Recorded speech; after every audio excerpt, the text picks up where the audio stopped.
Hey guys, it's Dani, and I'm back here at VIP Autos where I'm going to go and talk to Richard for student commuters who are looking for a car. Let's go. Hi, Richard. Hey, Dani, welcome back. Thank you for having me. Good, How are yeah. you? Good, good. Come on in, let's visit. So what's going on? I, just like any other student, am going back to school in the fall this semester, and I'm looking for a car that is good for commuting and on our way back, and that's good for that. What do you have any of those, or Sure. here at VIP Autos? So are you asking, what's a good car for a student? Yeah. First of all? Okay. Or what kind of car is obviously. better for us? So obviously I think you want to look at your costs, your operational costs. In other words, not just if there's a payment or cash, but what does it take to maintain that car, right? So obviously some cars will cost more to maintain as opposed to others.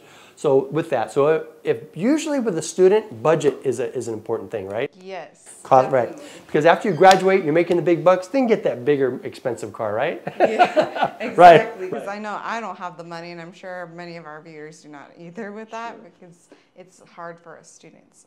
But what does VIP Autos have to offer for student? We do. We have different cars. So one is I would say like something, again, lower operational costs and keep the cost down. Now, if there's financing involved, usually with students, sometimes they're just starting out, their credit, maybe they're going to pay a higher interest rate, so they want to do it on a lower price vehicle to begin with. You want also something that, have it checked out though. Get something, maybe a Nissan Altima, a Versa, a Sentra in that line. You maybe a Honda Fit, but even a Chevy Cruze. There's certain like smaller vehicles that. For example, my daughter drives a Fiat electric car. Now for her it's perfect because it only goes 90 miles. However, she only goes like 2 or 3 miles, 5 miles through the day. So for her, that makes sense. Not to mention she doesn't go put gas in the car. So you go home and plug it in, you go over. But you just need to know what you need, what's important to you. One, again, big thing is keeping the cost down. So not only just buying the car up front, what's insurance going to cost you? What's it going to cost if you have to put brakes or tires on it later down the road? What are those going to be? So obviously smaller tires, smaller price. Bigger tires, big price. So looking at that. Yeah. But also I would suggest is have the car inspected. If you buy a used car, have it checked out. You know, try to get all the history you can on a car. Yeah, because you want to make sure what you're buying is like good. Yeah. Good, right? Yeah, now we don't have a crystal ball, we can't tell the future, but we can certainly pull up reports like a Navitas report. It's a national multi-state report history on that car. We can pull out an auto check, and then more important, we can pull a Carfax that gives you the history of that car and even gives you values of that car too.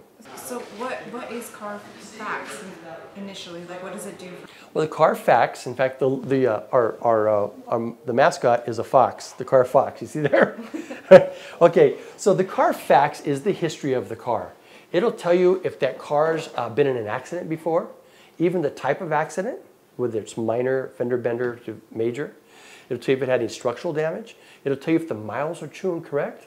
And it'll tell you if that's a lemon law vehicle right up front before you buy the car. Isn't that great to know? So that's good for us to know, especially because we might be looking at a car that we're like, okay, this is in our budget, but then it can have these various things underneath it, right? And we don't even know about it. Right. I've never heard about Carfax before. Carfax. Yeah, yeah, no problem. And again, here's the deal. Nice thing too is it comes with a buyback guarantee. So if it turned out the miles weren't true, it was a lemon law vehicle, or it'd been a frame damage with a salvage title. If that came up, they would actually buy it back from you, give you all your money back. So it's an extra assurance for you. Yeah. So it's good to have that. It's just a tool. Again, they don't know everything, but it's a good place to start. But what we do at VIP, we run the Carfax, the auto check, and a Navitas report, and also we have an independent inspection done. Because again, we want to have a customer for a long time. I don't want that student to buy the first car from me. I want them to buy the next car and the next car after that. So the whole idea is make it up front. So what kind of inspection do you do? Like you said, an in-car? Yeah, what we do is we actually send it out. We have vendors that they do. And besides doing the inspection, they check. There's a 47-point inspection. It's actually a lot more than that, but 47 points. Then we have it smogged. serviced, oil changed, and ready for sale, check the tires and brakes and things like that. And there's requirements that we have because our cars are certified. They're certified vehicles, and we have to have that inspection done to be allowed to certify them. Interesting. We even give the customer, we even give the customer an opportunity to have the car inspected on their own if they want to. So they don't have to trust our inspection. If they want, we get an opportunity to take it to their own mechanic and have it looked at before they even buy the car. You just answered my question. Perfect, I'm sorry. Well, that was amazing to hear, and I learned a lot. So thank you so much for joining me today.